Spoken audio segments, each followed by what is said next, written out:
Hello there, friends. Namaste. I'm Jill Loftus of Nuit Astrology. Welcome to your planetary energy forecast for the week of February the 20th, 2023. I am filming this a week or so ahead of time, and it is absolutely beautiful out here. So I thought I would liberate the chickens, and thought you might enjoy hearing their sweet little sounds in the background while we talk about this really interesting week. Now, there are a couple things that make this week pivotal. And so it's really important to realize that the pace of life and the amount of changes that we're going to need to be absorbing, the amount of information coming in is starting to ramp up considerably. All right. So try not to overschedule your life. Try to stay grounded. Try to breathe. Monitor your mental health, and let's challenge ourselves to get through this this evolutionary time period with positive change, right? All right, so the first thing that happens in the week is we begin it with a new moon in Pisces, and it's right at the very beginning, 1 degree 22 minutes of Pisces, 2:06 a.m. on the 20th, and so it happens overnight. That's East Coast time, of course, and less than an hour after this, Venus is going to shift into Aries, okay? So this is powerful for two reasons. One, it's the new moon in Pisces at the very early degrees, and just in a couple weeks, we're going to have Saturn coming to that degree. And so there are two things that you can do with this energy. One, of course, you're going to be setting intentions around the Pisces area of your chart. Things that have to do with your own inner deep subconscious mind, lineage karma, your spiritual search. But it would be a really great idea, I think, to reflect upon the last two to 2.5 years that we've been dealing with Saturn in the sign of Aquarius. Now, you might remember Saturn went into the sign of Aquarius in March of 2020, and we can all pretty much remember what was going on in March of 2020, right? I know at the time I owned a yoga studio and I had to close my business. It was a terrifying time for me, and lots of people got sick, and there was lots of difficulty.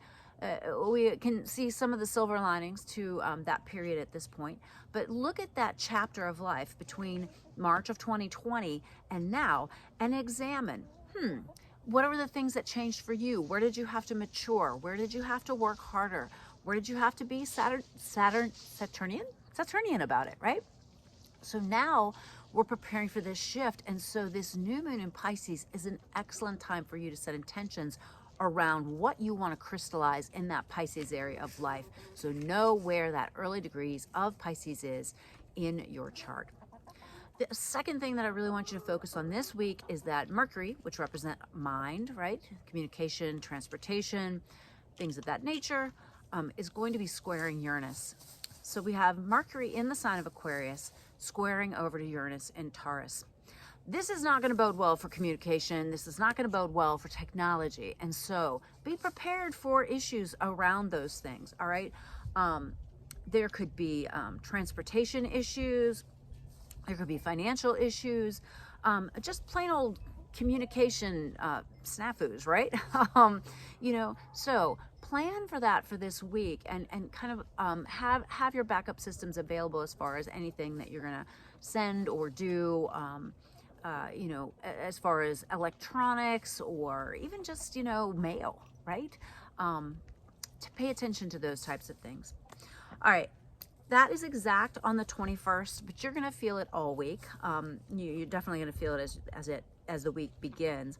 And then the moon is also going to, the moon in Pisces is going to touch Neptune. All right, so good for inspiration and understanding, being a little bit more intuitive about things, but it's going to square to the Mars in Gemini. This is going to add to the difficult communication energy, right? Because Mars is in Gemini, which is Mercury's sign. Again, this is a great week, especially for people that you care about. If you're interacting with them and they don't seem to be reacting appropriately to what you're saying or doing, to say, what did you hear me say? Like, just to get clear on the communication.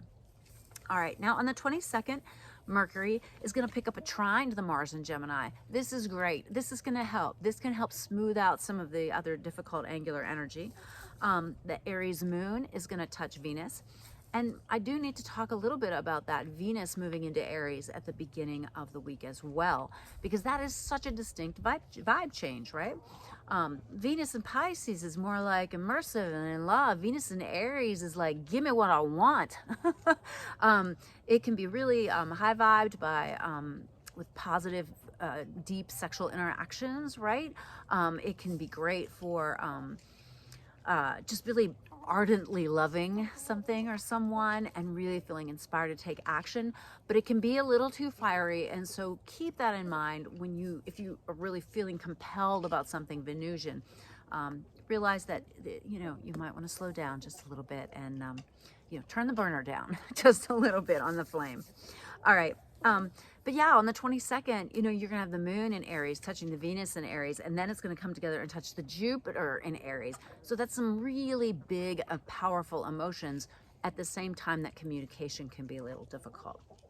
The other thing that's building, that we're going to be surfing this energy for a while now, is Chiron is also in Aries. And so we're going to experience, the Jupiter coming together with the Chiron. And I'm trying to check and see, they're going to come together with the Chiron, and then Venus is going to be there, the three of them together in what we call a stellium. And a stellium is just two or more planets that are together. Three or more planets? I think it's three or more planets that are together within 3 degrees of each other, right? So they function as a whole. It's kind of like, if you took and connected 3 people, they linked arms, right? One can't just go and do whatever they want to do. They have to do it together, right?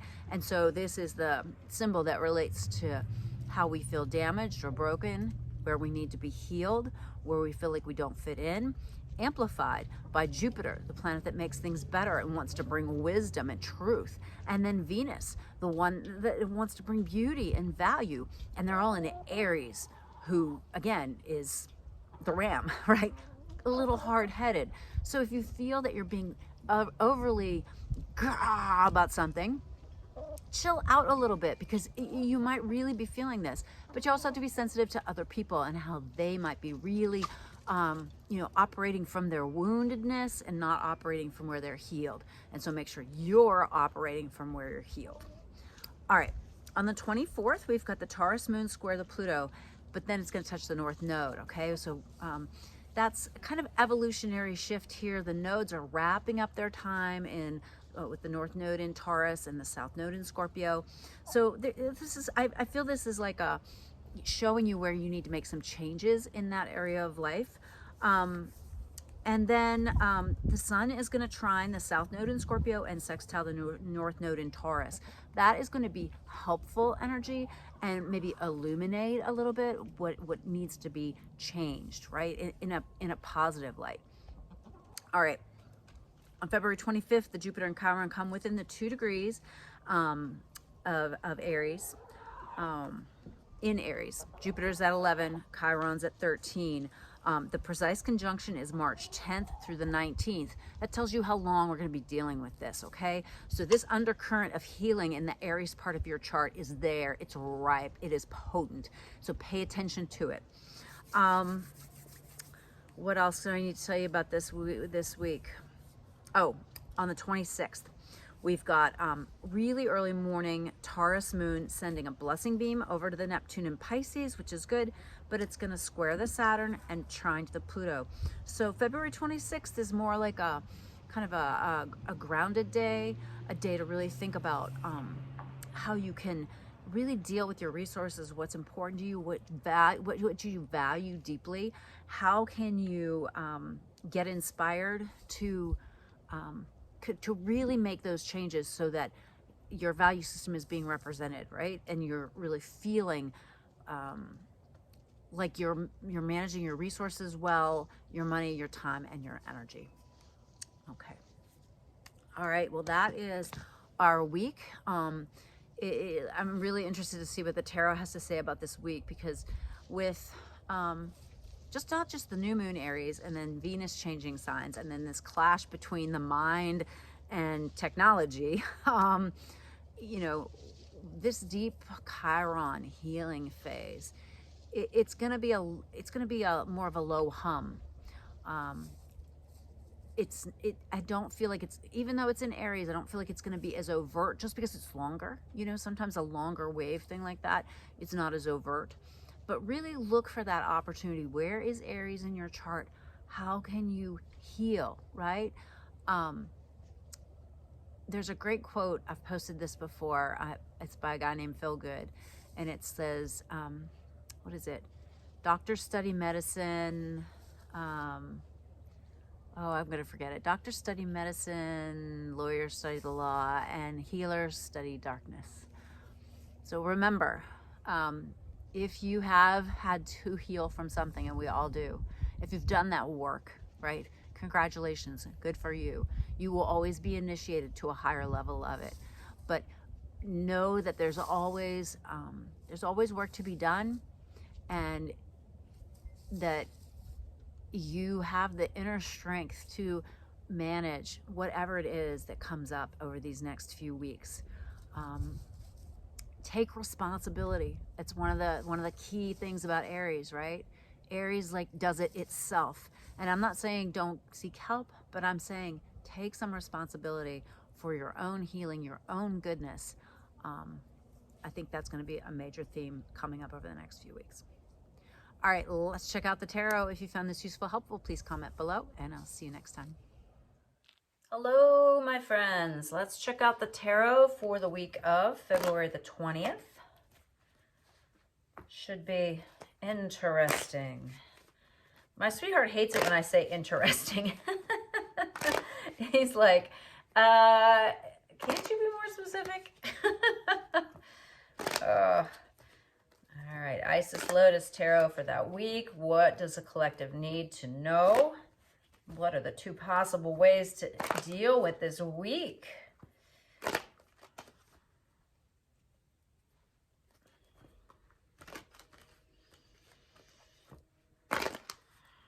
All righty.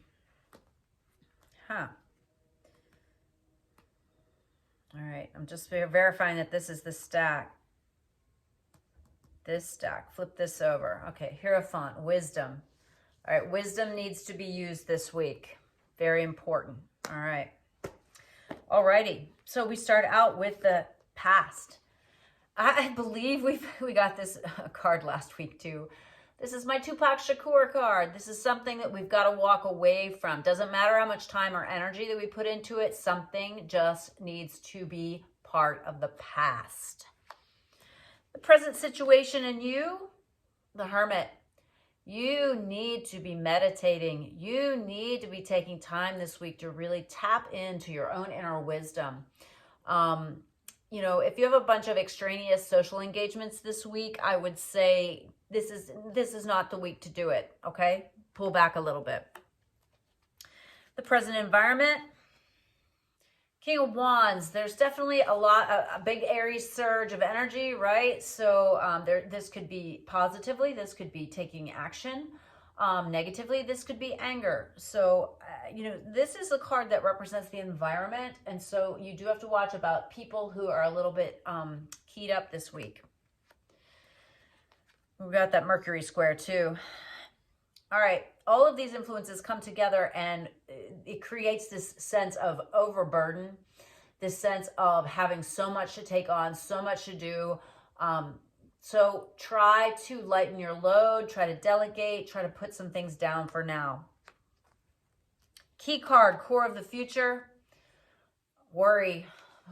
The mind is definitely going to be aggravated this week. That square from Mercury to the Uranus can really, you know, can make for rough sleep, difficult communication and expression, you know, negative mindset.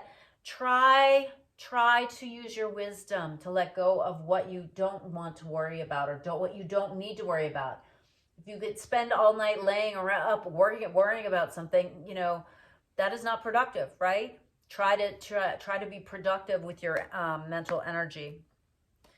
All right, and so the opposing forces that are in play with this worry card, this key card, is you are willfully not seeing something clearly. All right, you're engaging in some self-delusion, some Neptunian. The flip side of this is that you are feeling emotionally abundant. You're celebrating. You are, I don't know, I feel like this could also be checking out in some way. All right. Near future detail. Positive. We've got the happy family card. We've got the, you've got your own little, kind of fourth house situation. Positive. Okay. So this is good. All right. You're moving in the right direction. Try not to fret. The modifiers. On the Two of Swords side, it's saying, hey, come on, let's go. Let's start something new. Let's initiate. All right. Let's initiate. On the other side, Nine of Cups, we've got the Ten of Pentacles. Look at the resources that you have. Look at what you have to use. You have these skills, talents, abilities, resources. They're there for you. All right. Paired with the Ace of Wands, we also have the Eight. Is it 8? Yeah, 8 of Pentacles. You've been working on something for a while here. You are going to use that to help you with this thing that you're initiating. It's not something brand new. It's you're pouring more energy into this thing that you've been working on for a while. And with the 10 of Pentacles, we've got the 9 of Wands. You're making more progress than you think. Try to be positive. Try to be savvy. All right. 2 possible progressions of solution. The Two of Swords sides, we've got Judgment. This is a very karmic card. This is a card about decision making. This is a card about discernment. On the other side, the 9 of Cups, we've got the toddler. So there is an opportunity here, not an opportunity. There's a potential pitfall of being immature here, or, feeling like things aren't exactly to your liking, so you can't be bothered. Be careful with that. This type of energy demands maturity. Paired with the Judgment card also, we've got the Empress. So this is a fertile, creative energy. This is wonderful for new beginnings, for starting something. Very 5th house, lovely. I like it. Page of Swords, 6 of Cups. So something coming back from the past, something coming around again that you're going to need to deal with here. All right, so we start out 8 of Cups, right? We're walking away from something. We go to the Hermit, we pull in, okay? We really got to really tap into intuition and not be diverting our energy in too many directions. Present environment, King of Wands, there's this desire to take action or potentially angry people around you. Culmination of the influences, just hard work. But it's too much. It's overwhelming you. And so now, key card, there's this really, really distressed mind, okay? And so on this side, you've got to just rip the blinders off and see things as they are. See that you do have a beneficial situation. You do have the support. You do have the vision. You do have to move forward, though. You've got to initiate with something that you've been working on for a while. You've been studying and learning. And then you have to just approach it in a really balanced way. You have to be discerning. You're going to have to make decisions, but you've got to birth this thing. You've got to bring it out into the public. You've got to go for it. The other side, we've got this sense of celebration, or perhaps even just screw it all. I'm just going to go have a good time. Kind of overly Jupiterian, right? But then you've got this responsibility to this vision that you have for stability and security. Realize that you do have the resources. You do have the time, talents, and energy. And you should not give up. You need to keep the momentum going. Now, there is a chance that you will regress a little bit, feel like you're, acting in a way that's not totally mature. But the thing is, you've really got to feel into it so that it is something that you feel excited, passionate about, and don't discount something that might come back around again, something that you may have thought was finished or complete. That still is a piece of this puzzle. Remember that overriding card that we got, the Hierophant. This means respect tradition. This means, ask for help from experts. And this also is a great card, especially when our role is the Hermit. We are the Hermit. We're meditating. tap into your guides, tap into your angels, your guides, and your teachers, and see if you can get the advice that you need to understand what it is that you're walking away from, how you can manage the worry or mental heaviness so that you have a positive outcome to the week. All right, I hope that was useful and helpful, and I'll see you next week.